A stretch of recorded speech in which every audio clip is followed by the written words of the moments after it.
The wind came first, dragging dust through the street like it had business with every soul left standing. The town had no name worth remembering anymore, just a scattering of wooden bones and broken promises, nailed together under a pitiless sun. That was where the cowboy stopped, boots heavy with miles, eyes tired of seeing men die for less than nothing.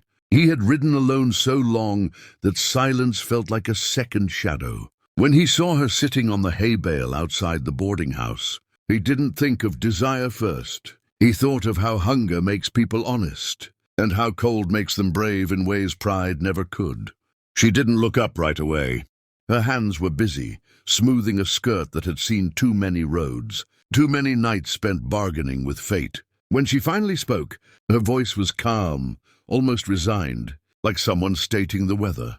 She told him she wasn't worth much, not by the world's measure, but she knew how to survive. The words weren't an invitation so much as a confession, and they hit harder than any gunshot he'd heard that year. The cowboy didn't answer right away. He leaned against the post, rope hanging loose from his hand, studying the grain of the wood like it might tell him what kind of man he still was. He'd shared campfires with worse men and slept under colder skies, but something about her honesty unsettled him. She wasn't selling herself so much as stating a fact about how the world worked for people like her. Warmth had a price, safety had a price, and love, if it ever existed, was a luxury long buried under dust. He told her she didn't owe anyone anything, just to keep breathing. She laughed softly at that, not unkindly. The way people laugh when they've heard beautiful lies before. The town listened in its own way, boards creaking, a shutter tapping like a nervous finger.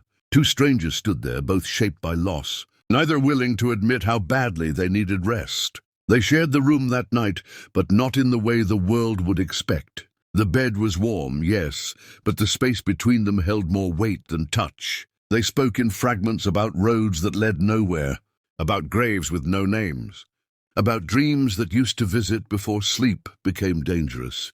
The woman stared at the ceiling, counting cracks like constellations, while the cowboy kept his boots on, ready to leave before morning could ask questions. Outside, the wind died down, as if even it was listening.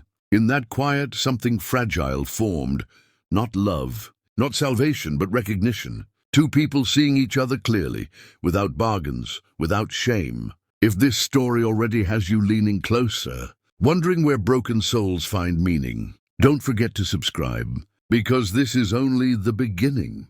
Morning arrived without ceremony, pale and unforgiving. The town looked smaller in daylight, like a lie exposed. The woman rose first, tying her hair back with practiced hands, preparing herself for whatever shape the day demanded.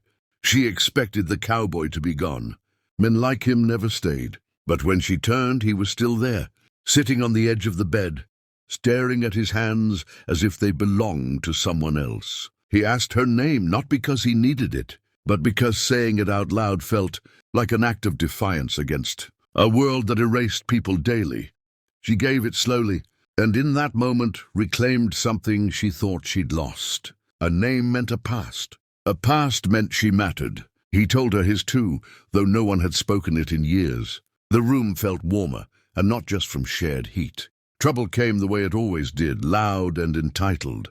Men who believed the world still owed them obedience rode in before noon, boots kicking up dust, eyes scanning for weakness. The cowboy saw it before the woman did, the tightening of air, the way violence announces itself if you've lived long enough. He stood between them and her without thinking, a reflex older than fear. Words were exchanged sharp and final. Guns stayed holstered, but the message was clear. Some lines once drawn demand a price. When the men left, promising to return with daylight and numbers, the woman asked why he did it. He could have walked away clean. He told her that warmth wasn't just about beds. Sometimes it was about choosing to stand when the easier road was open. They left town together before sunset, not as lovers chasing fantasy, but as two people refusing to disappear quietly. The road ahead was uncertain, cruel and honest, much like the one behind them. She rode with her back straight, eyes forward, no longer measuring her worth by what she could trade away. He rode lighter, as if setting down a burden he didn't know he carried. The West stretched wide and indifferent, but for the first time in a long while, neither of them felt alone inside it. This wasn't a story about rescue. It was a story about recognition, about choosing humanity in a world that profits from forgetting it. If stories like this, raw, human, and unforgettable, speak to you, subscribe to the channel, and ride with us into more tales where broken people find meaning on unforgiving roads. The next story is already waiting.